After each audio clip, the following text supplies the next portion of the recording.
क्या हाल चाल आप सभी के। स्वागत है आपका हमारे यूट्यूब चैनल चलो पढ़े में।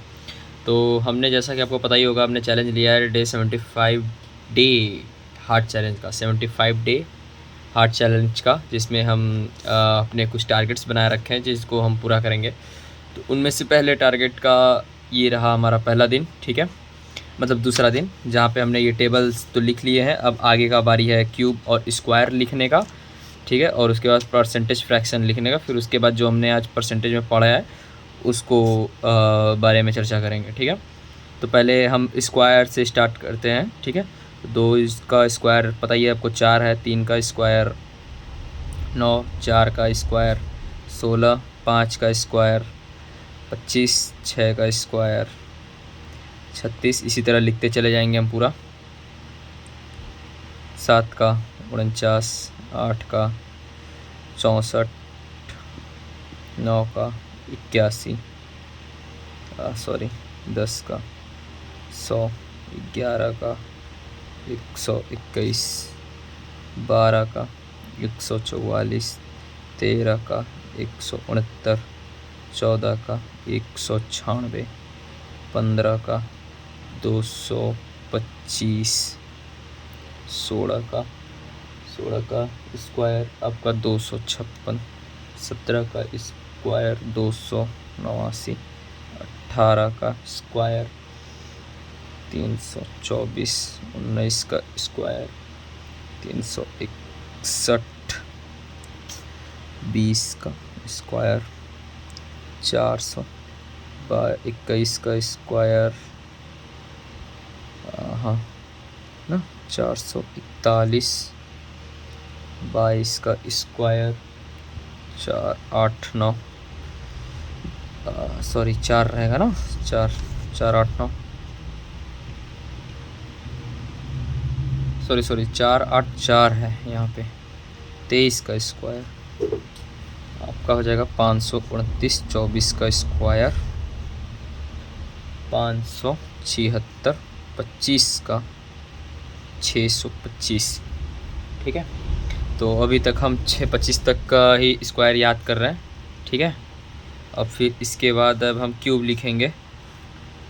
पेज उड़ रहा है, थोड़ा पंखा चला हुआ है यार, गर्मी शिट, पेन गिर गया, कोई नहीं, दूसरा पेन यूज़ करेंगे अब हम।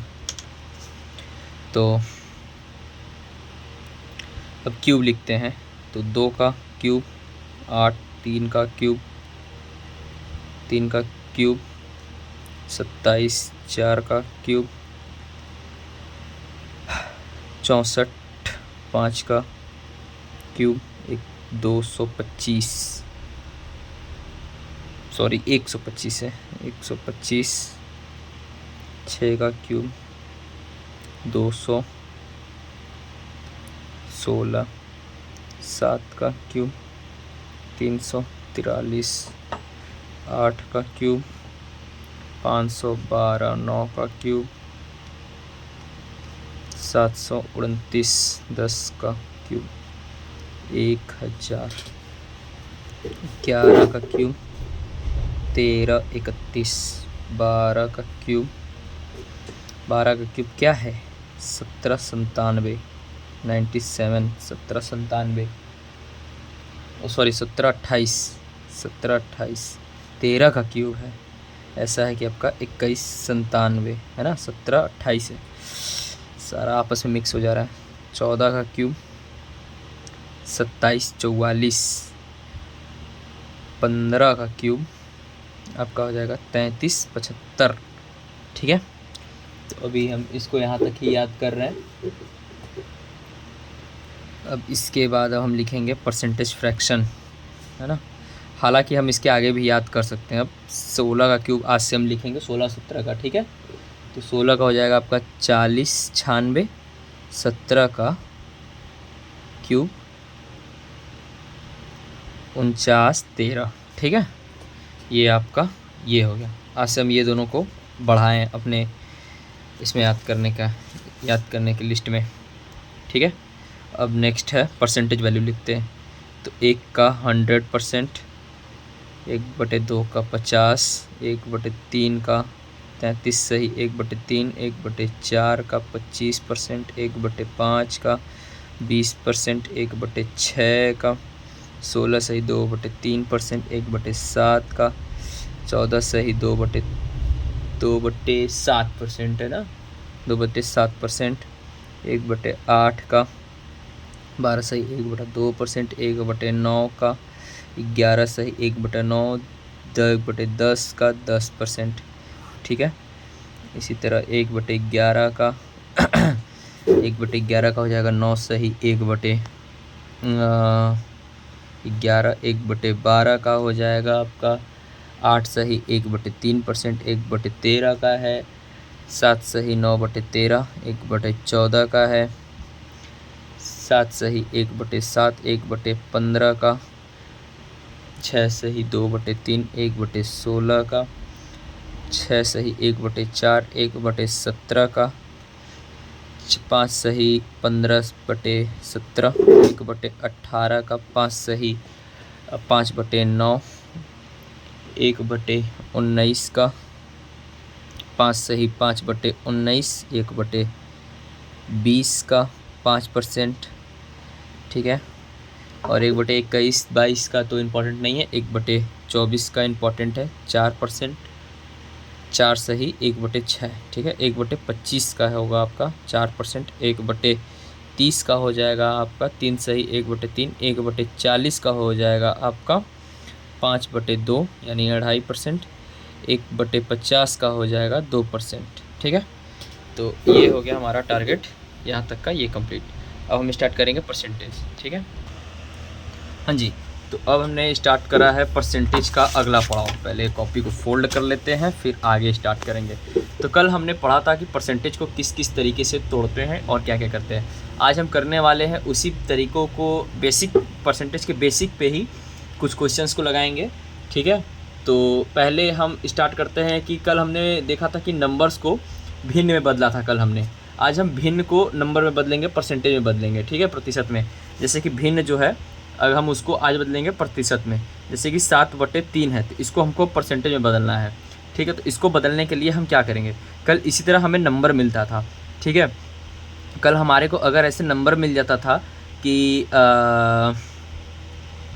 आपको अगर मैं ऐसे बोल दूं कि 2 सही, अगर मैं ये कल दे देता था तो इसको हमें भिन्न में बदलना होता था। कल इसको हमें भिन्न में बदलना होता था, तो इसी चीज़ को अब आज हम उसमें बदलेंगे, नंबर इसमें भिन्न को आज हम इसमें बदलेंगे।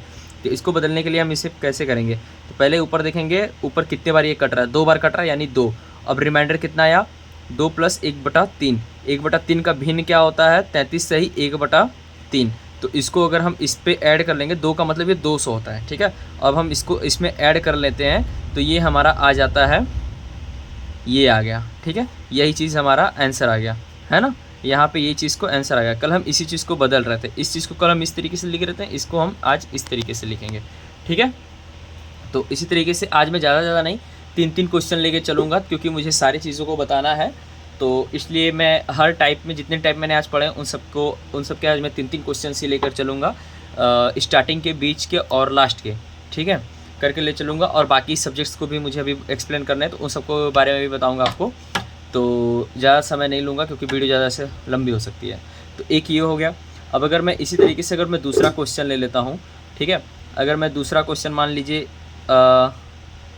ये ले लूँ, ठीक है, तो ये 8 से भी कितने बार में कट सकता है, तो 8 × 5 = 40, ज़्यादा हो गया।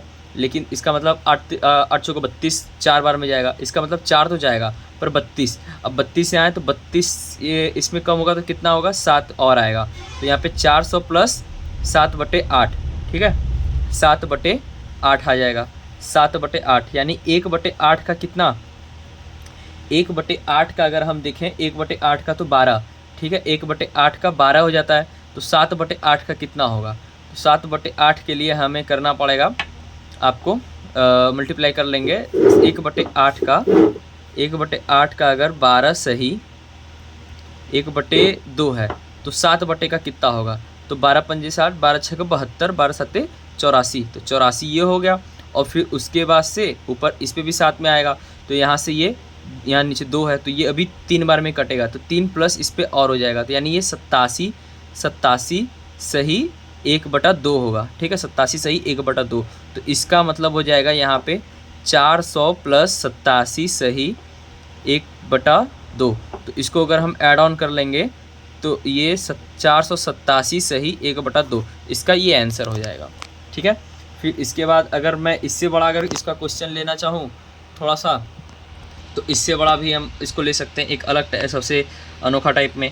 कि अब ये क्या करेंगे, इस पर क्या होगा, तो ये तो ऊपर तो ये छोटा है पर नीचे बड़ा है, कोई बात नहीं, इससे हमारे को फ़र्क नहीं पड़ना चाहिए, क्योंकि इस पर अगर ऐसे है तो हम जाहिर सी बात है हमें पता है 1/40 का कितना है। 1/40 का परसेंटेज वैल्यू हम जानते हैं, 1/40 का हमारा परसेंटेज वैल्यू जो होता है वो 5/2 होता है।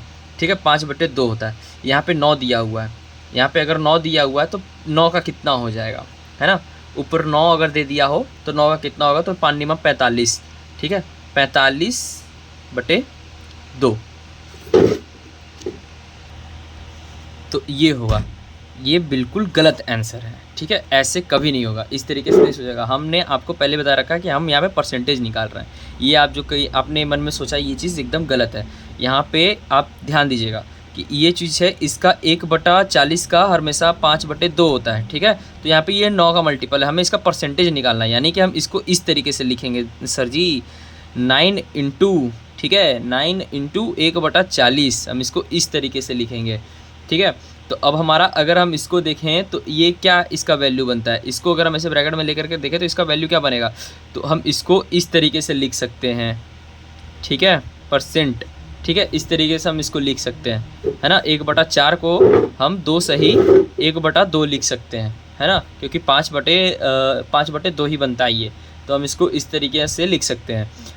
तो अब हम इसको अगर करेंगे, इसको 9 को अंदर मल्टीप्लाई करेंगे तो ये हो जाएगा आपका 18 प्लस 9/2। अब ये कटेगा यहाँ पे, तो ये 4 बार और कटेगा।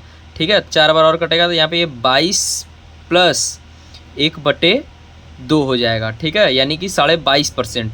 यहाँ पे इसका आंसर जो होगा 9/40 का जो आपका आंसर आएगा वो होगा 22 सही 1/2, यानी 22.5%, है ना, ये होगा। ध्यान दीजिएगा, इस तरीके से ये सारे क्वेश्चंस बहुत ज़्यादा उलझाते हैं, तो ये सारी चीज़ें आप इस पर ध्यान दीजिएगा।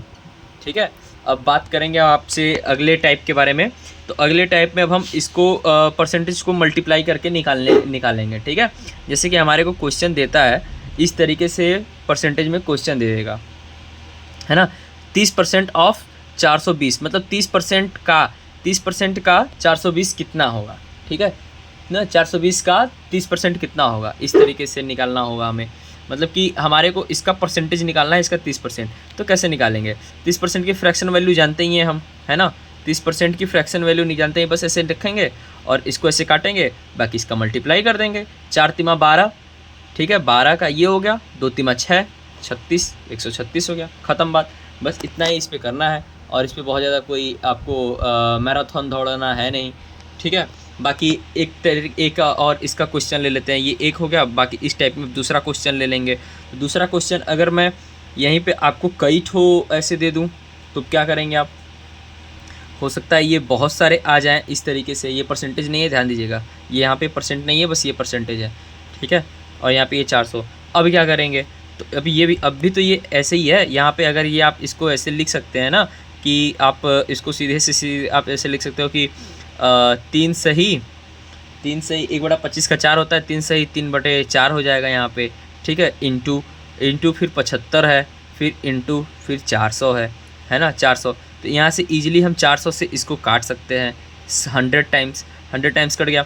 अब 75 इंटू आपका 3 कर लेंगे पहले, तो 75 इंटू 3 करेंगे तो कितना हो जाएगा, 75 इंटू 3 करने पे कितना आएगा हमारा, तो 150 2 बार में और 3 बार में 225। ठीक है, 225 आ जाएगा सीधे से। 225 इंटू आपका 100 कर देंगे, 225 इंटू 100, तो 225 इंटू 100, ये आपका आ गया आंसर 22,500। ये आपका सीधे सीधे आंसर है। पर हम एक तरीके से इसको और कर सकते थे कि इसको, हाँ, तो हम इसको एक तरीके से और करते हैं। यहाँ परसेंट है, परसेंट का मतलब होता है 100। ठीक है, तो हम यहाँ परसेंट से ये 2 जीरो काट देंगे, तो इसका मतलब कि अल्टीमेटली परसेंट से ये ख़त्म हो गया। ठीक है, अब हम यहाँ पे 75 हमारे पास बचा, है ना। 75 इंटू 75 का स्क्वायर करके इंटू 4 कर देंगे। 75 का स्क्वायर कैसे होगा, तो हम पहले लास्ट के 75 का हम लास्ट के पहले इसका स्क्वायर कर लेंगे, यानी 5 5 25 है ना, 25 कर लिया। अब यहाँ पे 7 है, ठीक है, 7 है, तो इनका 7 तो रखेंगे ही, ठीक है, 7 और प्लस इनसे एक नंबर जो इनका अगला नंबर आएगा यानी बड़ा इनसे, तो 8 इंटू 8 कर लेंगे, तो 7 8 है 56 है ना, ये आपका स्क्वायर है। 75 का स्क्वायर आपका यही है ना, 56। अब इसका इंटू 4 कर लेंगे हम, इसका 4 करेंगे तो 4 5 20 को 0 हासिल लगा 2, 4 दूना 8 0 हासिल लगा 1, 4 6 चौका 24 24 1 25 का 5 हासिल लगा 2, 4 5 20 20 20 20 2 22, ठीक है, ये आपका आंसर आ गया इस तरीके से। बाकी आप इस तरीक़े को भी कर सकते हैं, इससे भी कर सकते हैं, और आप डिजिटल सम भी लगा सकते हैं अगर आप पे ऑप्शन अवेलेबल रहेगा वहाँ पे, तो बहुत सारे तरीके हैं। फिर उसके बाद इसके बाद अगर हम बात करेंगे अगले टाइप पे, इसी का अगला टाइप आपको इस तरीके से भी मिलता है। इसके सारे क्वेश्चन बहुत सारे बड़े बड़े ऐसे क्वेश्चन दे देगा। जैसे कि अगर मैं इसका अगला टाइप बात करूं तो यहाँ पे आप ऐसे 20% ऑफ, 30% ऑफ, 40% ऑफ, 50% ऑफ, कोई भी नंबर ले लेते हैं यहाँ पे 36, ठीक है, मान लीजिए 36 रख लिया, ये रख लिया। अब हमारे को इसको सॉल्व करना है, तो इसको भी सॉल्व करने का ऐसा बहुत बड़ा ऐसा कोई तूफान नहीं है, कोई बहुत बड़ी चीज़ नहीं है। मैं तो कह रहा हूँ अगर आपको ऑप्शन है दिया, ठीक है, ऑप्शन दिया है, आप सीधा मार दो डिजिटल सम। डिजिटल सम लगाने क्या, 2 इंटू 2 को 2 2 तिमा 6, 6 चौके 24, 24 का 2 4 को अगर हम डिजिट का सम कर लें तो 6 आएगा, फिर 6 5 30, 30 का 3 आएगा, 3 का 9, यानी यहाँ पे ये 9 बन गया। अब यानी 9 बन गया इसका, जहाँ पे 9 बन गया, अब इसका आंसर आप कितने बार भी कहीं भी किसी भी संख्या में आप मल्टीप्लाई करिए, उसका 9 ही आना है। तो यानी कि अब हमारे को अगर ऑप्शन दिया होता तो ऑप्शन में हम इसको देखते हैं कि कौन सा ऑप्शन हमारा 9 बन रहा है, किसका डिजिट का सम करने पे हमारा 9 बन रहा है, बस वही हमारा आंसर हो जाएगा। सिंपल सी चीज़ है, ठीक है। तो बाकी हमारे पास अभी यहाँ पे तो आंसर दिया हुआ नहीं है, तो हम इसको सॉल्व करेंगे अपने तरीके से, ठीक है। तो यहाँ पे अगर आप परसेंट काटने वाला काम करें तो वो भी हो जाएगा बहुत अच्छे तरीके से। देखिए 1% से ये परसेंट कटा, ये परसेंट से ये परसेंट कटा, ठीक है, यहाँ पे कट गया 1%, यहाँ पर भी यहाँ पे इसका परसेंट नहीं दिया हुआ, ठीक है, ये परसेंट नहीं है ना, ये नहीं दिया हुआ है। तो अब सिंपल से ये 20 है इंटू ये है इंटू ये है इंटू ये है इंटू ये है, तो इस तरीके से करना पड़ेगा, तो ये बहुत ज़्यादा लेंदी पड़ जाएगा। तो हम परसेंट ना काट करके इन सब का फ्रैक्शन वैल्यू ही लिख लेते हैं, ठीक है। इन सब का अगर हम फ्रैक्शन वैल्यू ही लिख लेंगे तो वो हमें ज़्यादा इजी पड़ जाएगा। तो 20% का फ्रैक्शन वैल्यू आपको पता ही होगा, 1/5 हो जाएगा, इंटू 30 का 3/10 हो जाएगा, इंटू आपका क्या कहते हैं 40 का 2/5 हो जाएगा, है ना। फिर उसके बाद इंटू 50 का 1/2 हो जाएगा, है ना, 1/2 50 का हो जाएगा। बाकी इंटू यहाँ पे आप ये हो ही जाएगा, ये तो 36 है, ठीक है, सिंपल चीज़ है। तो हम पहले यहाँ पे जो है 5 है ना, अब यहाँ पे देखो तो 5 5 है ना, 5 5 यहाँ पे 5 5 दिए हुए हैं, तो हम पहले इनसे ही उड़ा लेते हैं इसको, इस मैटर को थोड़ा थोड़ा जो है कि 5 को ही उड़ा लेते हैं ना। पहले 2 से इसको काटते हैं, कोई ऐसी चीज़ है नहीं, तो पहले 2 से ये 2 कट गया, यही कट गया 2 से 2, ठीक है। अब यहाँ पे अगर हम 1 0 यहाँ पे नीचे छोड़ेंगे, ठीक है, 1 0 को हम यहाँ पे नीचे छोड़ेंगे ताकि हमारा वो हो। बाकी यहाँ पे कैलकुलेशन है, अपने अपने ऊपर कैलकुलेशन जैसी हो, ठीक है। तो हमारी तो थोड़ी ऐसी है नहीं खास, तो 5 7 35 और 1 कैरी, 5 दूना 10 0, ठीक है। फिर 5 से काट लेंगे, तो 5 एकम 5 और 2 5 5 चौको 20, फिर 5 चौको 20, 144 आ गया। अब 144 इंटू 3 कर लेंगे, 144 इंटू 3 यानी 4 3 12 के 2 हासिल लगा आपका 1 और यानी 3 4, ठीक है, ये आएगा, है ना। अभी नीचे 10 आ गया, तो यानी कि इसका 10 नीचे जो आ रहा है, यहाँ पे 10 जो आ रहा है, इसको हम हटाएंगे तो यहाँ पे 1 पॉइंट लग जाएगा, यानी हमारा आंसर जो आ रहा है वो ये आएगा, ठीक है। सिंपल इज़ दैट, बस ये चीज़ हो गया। अब हम बात करेंगे अगले टाइप पे। यहाँ पे स्पेस तो बचा नहीं, हमें थोड़ा स्पेस को भी बचा के चलना होगा मित्रों, समझ रहे हैं आप। तो स्पेस को भी थोड़ा सा ध्यान में रखते हुए चलना पड़ेगा। अब हम अगला करेंगे मान ज्ञात करना, ठीक है। अगला टाइप जो हमारा है वो मान ज्ञात करना होगा परसेंटेज में, है ना। जैसे कि अगर हमारे को क्वेश्चन दे देता है, अब हम यहाँ पे इसका ऑप्शन भी लिखेंगे क्योंकि इससे टाइम थोड़ा हम अपना बचाएंगे, है ना। तो ऐसे अगर हम मान ज्ञात करने का बात करें, या हम ऑप्शन नहीं भी लिखेंगे तो भी हमारे को चलेगा, है ना।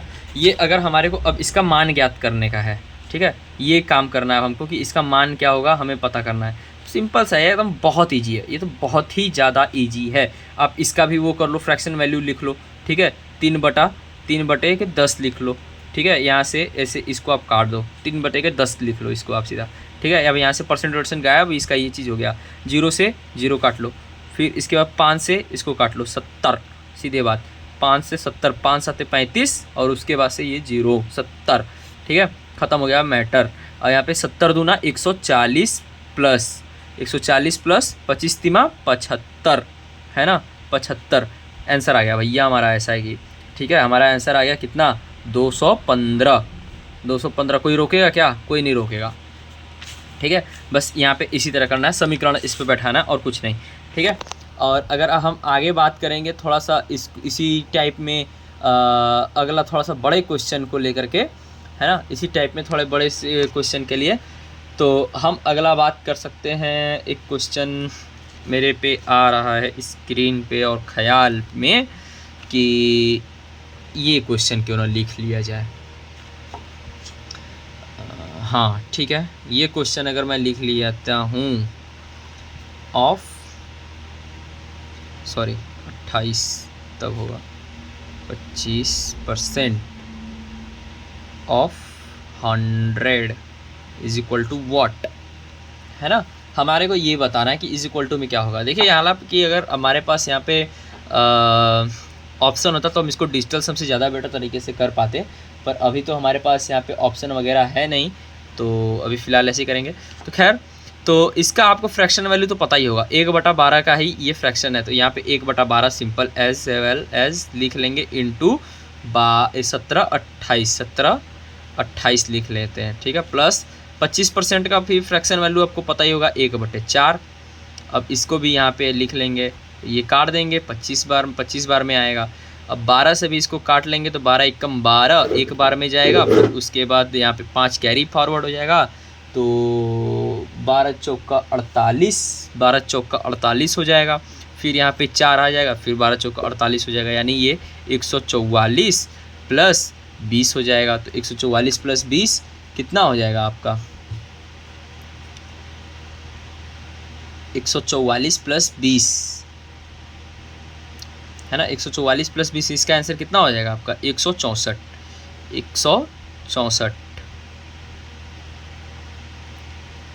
164 हो जाएगा, ठीक है। यहाँ पे ये चीज़ है, सॉरी यहाँ पे ये गलत है, ये देखिए यहाँ पे 25 आना चाहिए ना, ये 25 है, सॉरी ये 25 है, यानी 169 हो जाएगा, ये 169 है, ठीक है, 169 ये चीज़ हो गया। फिर अगला अगर हम बात करें अब नेक्स्ट टाइप की, या इसी में एक और टाइप को अगर हम बात कर सकते हैं एक्स फाइंड करने का, ठीक है, जहाँ पे हम एक्स को फाइंड करते हैं, तो एक्स फाइंड करने का हम यहाँ पे चर्चा कर सकते हैं। इसका जो मेरा तीसरा क्वेश्चन होगा वो एक्स फाइंड करने का हो सकता है। 75 ऑफ 480 प्लस एक्स ऑफ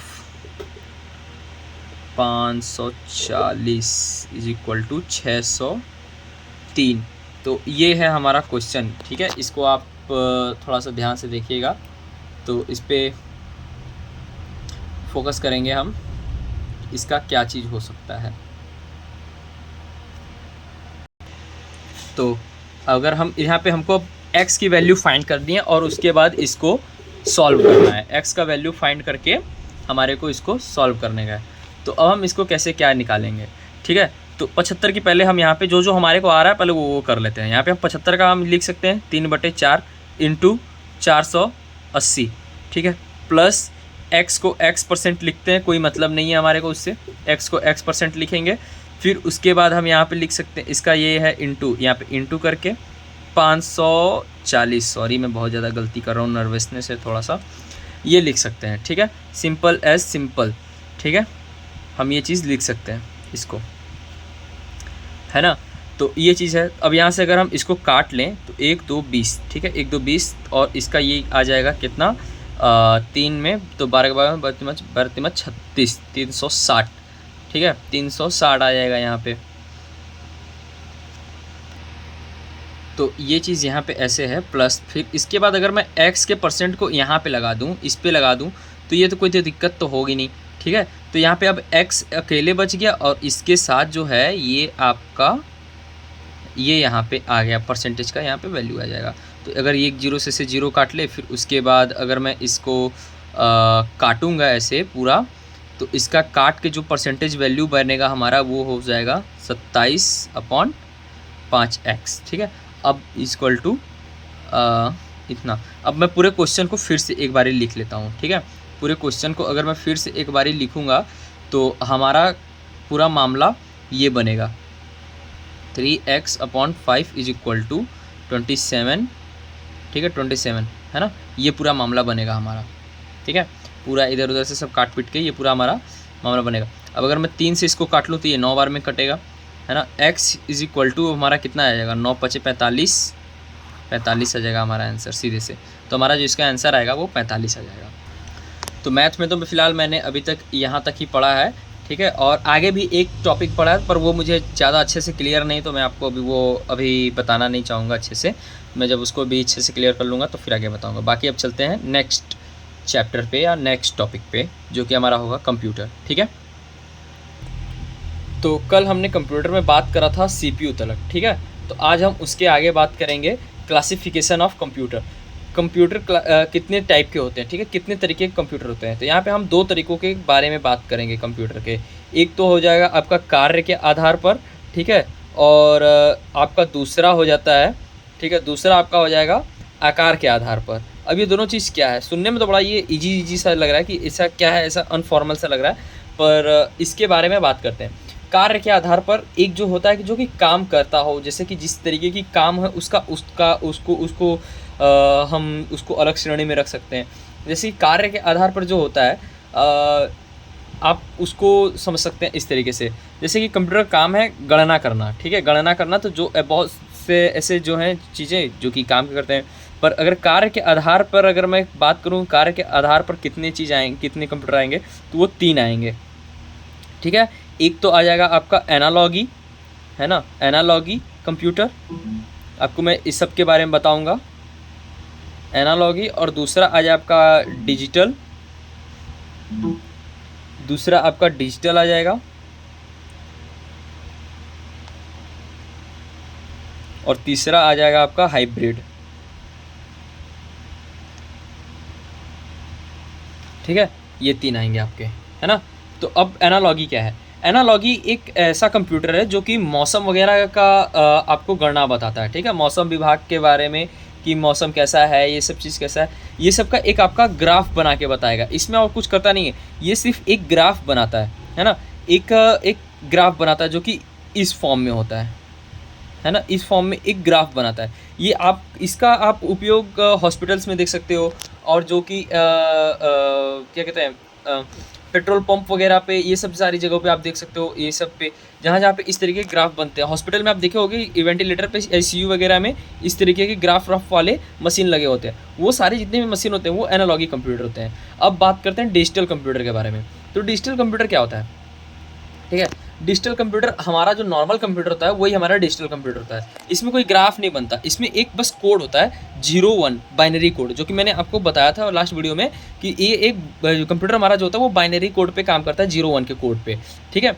ये सिर्फ 0-1 के कोड पे ही काम करता है, इसका कोई ग्राफ वगैरह नहीं होता, बस इसका एक ही ग्राफ होता है, एक अप एक डाउन। इसमें क्या है कि आपका अगर यहाँ पे ये 100 है, ठीक है, अगर हम मान लेते हैं यहाँ पे 100 है, तो इससे नीचे आया तो ये 90 हो गया, इससे नीचे ये 80 हो गया, इससे नीचे ये 50 हो गया, लास्ट में हो सकता है 0 हो जाए। तो इस तरीके से इसका ऐसा कुछ नहीं है, इसका बस एक ही है 0 और 1, ठीक है। यहाँ पे ये बस इतने से ये इसका हर एक कोड जो है, हर एक जो वर्किंग है वो 0-1 के ही बेस पे यहाँ पे काम करता है, इसलिए इसको डिजिटल कंप्यूटर कहते हैं। बाकी अगर बात करें हाइब्रिड कंप्यूटर की, तो हाइब्रिड कंप्यूटर आपको सिंपल एग्जांपल से मैं बता सकता हूँ कि जो पेट्रोल पंप पे जो मीटर वगैरह लगे होते हैं वो हाइब्रिड कंप्यूटर होते हैं, जिसमें कि आपको ग्राफ भी दिखे और डिजिट भी दिखे। डिजिटल के यानी मतलब आपको वहाँ पे उसका डिजिट वगैरह भी दिखे, तो आपका डिजिटल कंप्यूटर है, ठीक है।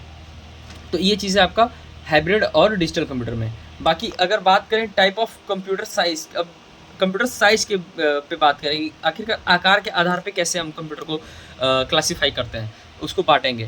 तो आकार के हिसाब से हम 4 तरीकों से बाँट सकते हैं, ठीक है? 4 तरीकों से। पहला तो आपका होगा मैक्रो, ठीक है? माइक्रो होगा, दूसरा आपका होगा मिनी, तीसरा आपका हो जाएगा क्या कहते हैं मिनी फ्रेम, ठीक है? मिनी फ्रेम, और चौथा आपका हो जाता है सुपर कंप्यूटर, है ना? सुपर, ठीक है? ये चीज़ है। तो इस तरीके से है आपका। अब मैक्रो क्या है? मैक्रो तो वही है आपका, जैसे कि आप जो हम लोग लैपटॉप, डेस्कटॉप, ये सब हमारे घरों में पड़ी हुई है, एक-एक जो हम लोग लेके चल रहे हैं, वो हमारा मिनी कंप्यूटर है, मैक्रो कंप्यूटर है। अब मिनी कंप्यूटर क्या है? मिनी कंप्यूटर एक ऐसे डेटा हब होता है पूरा, उसका एक डेटा सेंटर होता है ना? डेटा सेंटर जो कि आपको एक बड़ा सा ऐसे सीपीयू होगा ना, जैसे कि आप बड़े-बड़े अगर कंपनियों में आप देखे होंगे, तो वहाँ पे अगर मान लीजिए 20-25 कंप्यूटर की नीड है, तो अब वो 20-25 कंप्यूटर के लिए क्या करेंगे, 20-25 मॉनिटर तो सीपीयू तो रखेंगे नहीं, 20-25 सीपीयू, सबका सीपीयू अपना अलग-अलग, सबका डाटा अलग, सारे डेटा भी अलग-अलग रहेंगे, हर एक चीज़ अलग लगेंगे, खर्चे उसमें ज़्यादा लगेंगे, कॉस्टली बहुत ज़्यादा हो जाएगा और पावर बहुत ज़्यादा कंज्यूम करेगा वो, तो उसमें बहुत सारी दिक्कत है। तो उसके लिए एक मिनी कंप्यूटर बनाया जाता है, जो कि कुछ लिमिटेड कंप्यूटर के लिए वो करे गए हैं, ठीक है? जहाँ पे आपको कम से कम आप 20-25 कंप्यूटर उसमें ऐड ऑन कर सकते हैं, ठीक है? वो सारे कंप्यूटर का जो एक हब होगा, वो एक ही सेंटर होगा, ठीक है? एक ही सेंटर होगा, बाकी सब उसके जो हैं वो कस्टमर होंगे, एम्प्लॉयज़ होंगे, ठीक है? उसका प्रोवाइडर बस एक ही होगा, मतलब कि जितना भी वर्क हो रहा है ऑफिस में, अब ऑफिस का वर्क है तो एक ऑफिस का वर्क एक ही ऑफिस में वो होना है, सारा जो डेटा आना है, डेटा का चीज़ होना है, सिक्योर होना है, स्टोर होना है, वो सारा चीज़ तो एक ही जगह पे होना है। तो उसके लिए एक ही सीपीयू बनाया जाता है, मिनी कंप्यूटर का सीपीयू बनाया जाता है, और उसमें ही सारे डेटा को, उसमें ही अपना स्टोर करना, काम करना, हर एक चीज़ करना वहीं से होता है। बस उसके लिए आपको जो है चेन बना दिया जाता है कंप्यूटर्स का, जहाँ पे आप सभी लोग बैठ के काम करते हैं, ठीक है? बाकी main frame computer, main frame भी इसी तरीके से काम करता है, बस मेन फ्रेम का साइज़ थोड़ा उससे बड़ा हो जाता है, जहाँ पे कैपेसिटी बड़ी हो जाती है, लोग वहाँ पे ज़्यादा कंप्यूटर ऐड ऑन कर सकते हैं, वो चीज़ कर सकते हैं। और सुपर कंप्यूटर का ये है कि सुपर कंप्यूटर थोड़ा उससे भी बड़ा होता है, ठीक है? सुपर कंप्यूटर उससे बड़ा होता है, उसकी स्पीड, एक्यूरेसी और क्या कहते हैं आपका हाई रेजोल्यूशन, ये सारी चीज़ें जो है उसमें होता है। ये ज़्यादातर सुपर कंप्यूटर यूज़ जो होता है वो ज़्यादातर ऐसे आपको आर्मी वाले उसको आर्मी डिफेंस वगैरह में इसको यूज़ किया जाता है हर जगह, या तो हमारे मूवी, बहुत जो बड़ी-बड़ी मूवीज़ बनती है उसमें यूज़ करते आपको दिख जाएँगे ये सुपर कंप्यूटर, क्योंकि ये बहुत ज़्यादा बड़े होते हैं और इसमें बहुत सारा काम एक साथ किया जा सकता है। तो ये होता है आपका, ठीक है? सुपर कंप्यूटर का, ठीक है? और अगर बात करें अब कंप्यूटर की विशेषताएँ, ठीक है? कंप्यूटर की विशेषताएँ क्या है? तो कंप्यूटर सबसे बड़ी बात कि स्पीड, कंप्यूटर में स्पीड है, आप किसी भी काम को बहुत तेज़ी से कर सकते हो, बहुत कम समय में अच्छे से एक्यूरेसी के साथ कर सकते हो। और हाँ, एक्यूरेसी, बहुत एक्यूरेट तरीके से आप कर सकते हो, अच्छे से कर सकते हो, ठीक है? बढ़िया से कर सकते हो उसको। और फिर उसके बाद है मल्टीटास्किंग है ये, ठीक है? मल्टीटास्किंग, एक ही टाइम पे आप कई सारे काम एक साथ कर सकते हो, ठीक है? कंप्यूटर में। और मेमोरी बहुत ज़्यादा अच्छी खासी आप इस पे स्टोर कर सकते हो, है ना? ये सारा है। कंप्यूटर आपका ईमानदार है, वो कभी झूठ नहीं बोलता, वो उस पे आप जो काम दोगे उसको वो वही काम करेगा, उसके उपरांत कुछ भी अलग से थलग से कुछ नहीं करता, क्योंकि कंप्यूटर के पास अपना खुद का दिमाग नहीं होता कि वो उसको सोच समझ करके कुछ उस पे गलत कर सके, ठीक है? कंप्यूटर हॉनेस्ट है, और उसके बाद से वो यूज़र फ्रेंडली है, जो एक बार इस कंप्यूटर को चलाना सीख सकता है, सीख गया, उसके लिए वो बढ़िया चीज़ है। और अगर इसकी कमियाँ बात करें, यानी कि वीकनेस, तो ये झूठ नहीं बोलता, ठीक है? इसके अंदर कोई अपना खुद का दिमाग नहीं है, कुछ भी ये अपने से सोच नहीं कर सकता। हालाँकि अब इसमें एआई के थ्रू डाला जा रहा है, पर वो भी प्रोग्रामिंग है, यानी उसको भी प्रोग्राम करा जा रहा है, तब वो जाकर के काम कर रहा है। पर ऐसे उसकी कोई अपनी खुद की कोई दिमाग नहीं है, फीलिंग्स, उसके पास कोई फीलिंग्स भी नहीं है ना?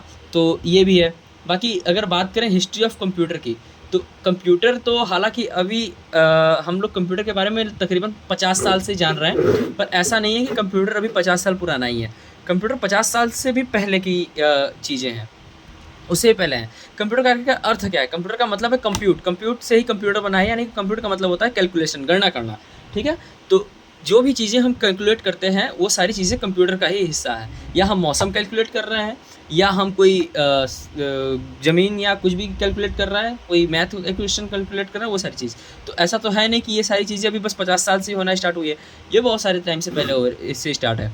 आपने एक चीज़ सुना होगा, एक चीज़ के बारे में, एबेकस, ठीक है, एबेकस के बारे में सुना होगा। ये 16वीं सदी का एक चीज़ है, ठीक है, ली काई चेन के द्वारा ये बनाई गई थी, ठीक है ना, एबेकस। ये एक टाइप का कैलकुलेटर है जो कि ऐसे लकड़ी का ऐसे ढांचा रहता है और उसमें ऐसे ऐसे सरिया लगा रहता है और उसमें कुछ ऐसे कोयले के गोल्स होते हैं, ठीक है। इन्हीं को ऊपर नीचे कर करके हम कैलकुलेट करते थे, कैलकुलेशन करते थे, ठीक है, मैथमेटिकल कैलकुलेशन करते थे। ये है आपका, इसी तरीके से ये चीज़ है, ठीक है। बाकी इसके बारे में आप थोड़ा बहुत अगर जानना चाहें तो आप खुद से भी जान सकते हैं। और ये सारी चीज़ें हैं। तो आज कंप्यूटर में भी मैंने बस इतना ही तक पढ़ा है, बाकी आपको अगले वीडियो में इसके आगे बताऊंगा कि और क्या क्या चीज़ें, हार्डवेयर सॉफ्टवेयर के बारे में बताऊंगा, ठीक है। फिर कंप्यूटर के लिए आज फ़िलहाल इतना ही। बाकी अब बात करते हैं हिंदी के लिए। हिंदी को भी बहुत तेज़ी से मैं बहुत जल्दी से बहुत फास्ट रिवीजन करके ख़त्म करूँगा, ठीक है, हिंदी, है ना, हिंदी के बारे में। तो हिंदी में आज हम सबसे पहला चीज़ पढ़ने वाले हैं वर्णमाला, ठीक है, वर्णमाला, वर्णमाला के बारे में पढ़ेंगे। तो वर्णमाला में सबसे पहले कि हम पढ़ेंगे कि वर्णमाला आखिरकार है क्या, ठीक है, वर्णमाला क्या है। तो इसके अगर डिफिनेशन के बारे में बात करूं तो भाषा की न्यूनतम इकाई वाक्य है, वाक्य की न्यूनतम इकाई पद है और पद शब्द की न्यूनतम इकाई वर्ण है, ठीक है। मूल रूप से हिंदी में 52 वर्ण हैं और वर्णों की व्यवस्थित क्रम को ही वर्णमाला कहते हैं, ठीक है। यही आपका सबसे चीज़ है कि बढ़िया आपका इसका डेफिनेशन हो जाता है। बाकी वर्णमाला कितने टाइप के हैं, वर्णमाला है कितने टाइप, वर्ण कितने टाइप के, तो 2 वर्ण होते हैं आपके, एक स्वर होते हैं, एक व्यंजन होते हैं, ठीक है। तो सबसे पहले हम स्वर के बारे में बात करेंगे, ठीक है। स्वर, तो स्वर पहले तो यही सबसे बड़ी कंट्रोवर्सी वाली चीज़ है कि स्वर कितने टाइप के होते हैं, पहले तो यही बता दो यार, ठीक है। तो यहाँ पे बहुत तरीके, बहुत 3 तरीके से इसको बताया गया है वर्ण को कि कैसे कैसे हैं। तो अगर मैं बात करूँ कांता प्रसाद, ठीक है, कामता प्रसाद के बारे में, ठीक है। कामता प्रसाद जी बोलते हैं कि भैया ऐसा है कि वर्ण स्वर जो है वो बस 10 ही है ना। मैं जो है वो री को स्वर नहीं मानता, वो री को स्वर नहीं मानते। तो अगर बात आती है कांता प्रसाद के अनुसार कितने, तो वो 10 ही माने जाएंगे।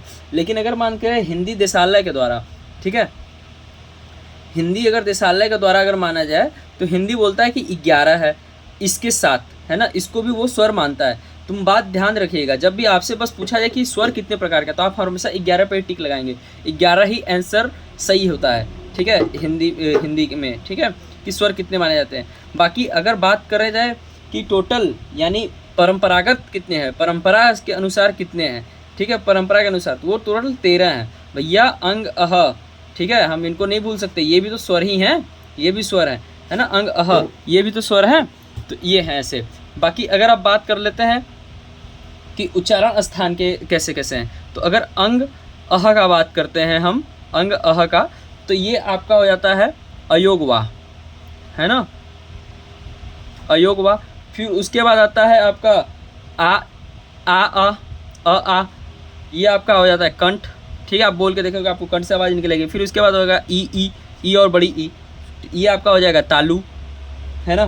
फिर उसके बाद है आपका ऊ, तो ये आप बोल के देखो ऊ कहाँ से निकल रहा है, आप देखोगे तो ऊ जो है वो होस्ट को थोड़ा सा सटा करके उससे निकल रहा है, उसमें से हवा निकलने पे, है ना। फिर उसके बाद री देखो कहाँ से आ रहा है, री मूर्धन्य से आ रहा है, एकदम गले से वाइब्रेट होके मूर्धन्य से आ रहा है ना। फिर उसके बाद आ रहा है ए, ठीक है, ए आ रहा है, ए कहाँ से आ रहा है, कंठ तालव्य से आ रहा है, कंठ तालव्य से, है ना। फिर उसके बाद है आपका ओ,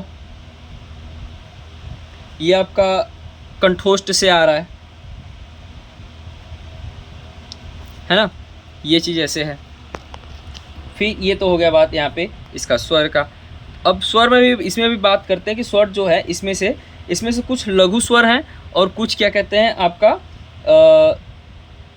स्वर भी 3 प्रकार के होते हैं। पहले तो हस स्वर होंगे, दीर्घ होंगे, लुप्त होंगे, ठीक है। तो इसमें से जो हस स्वर होते हैं वो अ, ई, ऊ होते हैं। हस को ही हम मूल स्वर भी कहते हैं, ठीक है, मूल यानी कि स्टार्टिंग, जिससे कि जो कि ग्रैंडफादर है इसके, ठीक है। स्वर के ग्रैंडफादर को अगर बात करा जाए तो वो आपका अ, ई, ऊ और री ही होंगे, ठीक है। और उसके बाद अगर मैं मूल स्वर की बात करूँ, ठीक है, आप इसको लिखते चलिएगा। अगर मैं मूल स्वर की बात करूँ, क्या बोलते हैं कि गुरु स्वर की बात करूँ, इसके बाद जितने बच जाते हैं वो सारे गुरु स्वर हैं भाई, ठीक है। गुरु स्वर में भी कुछ संयुक्त स्वर हैं और कुछ उसके बाद से आपका सजातीय स्वर है, ठीक है। संयुक्त या विजातीय, संयुक्त सजातीय, कुछ भी कह सकते हैं, सजातीय विजातीय कह सकते हैं आप इसको। तो सजातीय स्वर जो होंगे आपके, है ना, तो पहले सजातीय स्वर जो होंगे वो आ ई उ होंगे और विजातीय जो होंगे ए ओ होंगे, है ना, ये चीज़ है। फिर उसके बाद जो आपका लुप्त स्वर है, लुप्त स्वर ये होता है आपका, है ना, ये होता है लुप्त स्वर। लुप्त स्वर या लगातार आने वाला स्वर, जैसे हम अगर राम, अगर मैं सॉरी अगर मैं राम अगर मैं लिखूं लंबा खींचूं तो यहाँ पे ऐसे मैं इसको ला सकता हूँ, ठीक है। राम ऐसे लिखूंगा तो ये आपका यहाँ पे ये लंबा, ये जो है ये आ रहा है, आम ये आ रहा है ना, लंबा खींच रहा है, ये लुप्त है, पर यहाँ पे ये आएगा ऐसे, ठीक है। मात्रा के आधार पे, मात्रा के आधार पे 10 ही मात्राएँ होते हैं, मात्रा तो 10 ही होंगे, तो इस तरीके से लिखिएगा आपको। फिर उसके बाद अब बात करते हैं सीधा व्यंजन पे, ठीक है। समय न गवाते हुए सीधा व्यंजन पे आते हैं, क्योंकि वीडियो ऑलरेडी बहुत लंबी होती चली जा रही है, अभी हमारे को एक चैप्टर और भी पढ़ने का है। तो अगर मैं बात करूँ यहाँ पे व्यंजन की, तो व्यंजन को अगर मैं सिर्फ रटवा दूँ अगर आपको मैं सिंपल से, तो व्यंजन का आपका हो जाएगा, क्या कहते हैं, स्पर्श व्यंजन आपका 25 होता है, अंतस्थ आपका होता है 4 होता है और उष्म जो होता है वो आपका 4 होता है। यानी कि मूल व्यंजन जो होंगी, मूल व्यंजन की संख्या वो 33 होंगी। लेकिन अगर आपको कुल सारे के सारे, अगर आपको कुल व्यंजन के बारे में पता करना हो, कुल कितने होंगे, तो कुल आपका जो होता है वो आपका स्पर्श 25 होगा, फिर अंतस्थ 4 होगा, फिर उसके बाद उष्म 4 होगा, फिर संयुक्त 4 होगा, फिर द्विगुण आपका 2 होगा। तो इसका जो टोटल हो जाएगा वो 39 हो जाता है, ठीक है। आपका अगर मैं अंतस्थ में बात करूं कि अंतस्थ क्या क्या है, तो यर लव है। उष्म में बात करूं तो उष्म में क्या है, तो वो आपका श है। बाकी आपका अगर संयुक्त में बात करूं तो संयुक्त में क्या है, तो उसका आपका छत्र ज्ञ र है, आपका श्र है, छत्र ज्ञ श्र है, ठीक है। और स्पर्श व्यंजन, और स्पर्श तो आपका हो गया, खैर ठीक है ना। तो ये है। और अगर भेद में बात करें तो भेद में आपका स्पर्श आ जाएगा और अंतस्थ आ जाएगा और उसमें आ जाएगा, ठीक है। फिर उसके बाद मैं बात कर लेता हूँ कि आपको मैं लिखवा देता हूँ कि कैसे है। तो मैं वीडियो पॉज करके जल्दी से इसको लिख करके आपको फिर दिखाता हूँ, या ऐसे बहुत टाइम हो जाएगा, अभी वीडियो को अपलोड भी करना है। मैं सीधे से बता देता हूँ, ठीक है। आप एक टर्म याद कर लो, पापा केटीएम गाड़ी दो, ठीक है। पापा केटीएम गाड़ी दो ना, केटीएम दो, ठीक है। मैं पापा से केटीएम मांग रहा हूँ, केटीएम दो, मुझे केटीएम दो। तो केटीएम अगर मैं ऐसे लिख लूँ, KTM दो, ठीक है, ये मैंने लिख लिया, ठीक है। केटीएम का कंठ होगा, त से तालु हो गया, और उसके बाद द से म से मूर्धन हो गया, द से आपका दंत हो गया, ओ से होस्ट हो गया। अब सिंपली आपको कुछ नहीं करना है, बस आपको क ख ग लिखते चले जाना है, ठीक है। क ख ग घ ण, ठीक है। आपका यहाँ पे हो जाएगा च छ ज झ य, ठीक है। बस इस तरह ट ठ ड ढ ण प त थ द ध न, ठीक है। प फ प भ म, ठीक है। यहाँ पे ये चीज़ है, बस यही चीज़ है आपका। ये आपका ये पूरा कंठ हो गया, ये आपका पूरा तालु हो गया, ये आपका पूरा मूर्धन हो गया, ये आपका पूरा दंत हो गया, ये आपका पूरा होस्ट हो गया, है ना। इसी में अब मैं बात कर लेता हूँ आपका अल्प प्राण, महाप्राण, अघोष, सघोष, ठीक है। तो इसी में जो आपका इसका पहला, तीसरा और उसके बाद से जो पाँचवा होता है, ये आपका याद रखिएगा अल्प प्राण है, ठीक है, अल्प प्राण। बाकी जो आपका ये दूसरा और चौथा है ये महाप्राण है, ठीक है, महाप्राण, है ना। फिर उसके बाद अगर मैं बात करूं ओष्ठ की, तो आपका ये पहला और दूसरा अघोष, सॉरी ओष्ठ बोल रहा हूँ, अघोष है, ठीक है। और बाकी अगर मैं बात करूं सघोष की, तो सघोष में आपका बच गया 3 4 5, ये आपका सघोष है। तो ये है आपका पूरा हिंदी में। आपको उम्मीद करता हूँ कि समझ में आया होगा चीज़ें। मैंने बहुत शॉर्ट में बहुत जल्दी बताने की कोशिश करा है, क्योंकि अभी मुझे एक चैप्टर बुक को और बताना है। तो फिर ये है, तो ये आपका हिंदी है टोटल, ठीक है। अब बात करते हैं अगला पॉलिटी, ठीक है, पॉलिटी का, ठीक है। तो देखो यार, सबसे पहले अगर मैं पॉलिटी का बात करता हूँ, संविधान का, ठीक है, तो संविधान का सबसे पहले भारत का संवैधानिक विकास के बारे में बात करूँगा, ठीक है। तो भारत का संवैधानिक विकास यानी constitution of development of India, ठीक है, इसके बारे में बात करेंगे। तो भारत संविधान मौलिक सिद्धांत का एक समूह है, जो समूह होता है यार, समूह होता है जिसके थ्रू हम क्या कहते हैं, अपने राज्य और देश को संचालन करने के लिए, शासन करने के लिए हम उसका उपयोग करते हैं, जहाँ पे हम जिसमें कानून वगैरह, कानून व्यवस्था, सारी चीज़ों को बना करके लिखते हैं और उसी टर्म्स के अकॉर्डिंग हम अपने देश को, राज्य को चलाते हैं। ठीक है। संविधान की परिभाषा 3 लोगों के जरिए लिखी गई है। एक तो डायसी के अनुसार, और दूसरा लास्की के अनुसार, और तीसरा केसी हियर, ठीक है, केसी हियर के अनुसार लिखी गई है। ठीक है। तो अगर मैं बात करूं अब कॉन्स्टिट्यूशन हमारे इंडिया में, भारत में आया कैसे, तो इसका शुरुआत जो होता है वो 1600 ईस्वी के राजलेख से हुआ था। ठीक है। चार्टर, जो कि जिसको चार्टर भी कहा जाता है, उस टाइम से हुआ था। तो उस टाइम पे क्या हुआ था कि जो ईस्ट इंडिया कंपनी के शासक थे 1600 ई में राजलेख चार्टर के माध्यम से भारत में आए थे। ठीक है, वहाँ पे आए थे।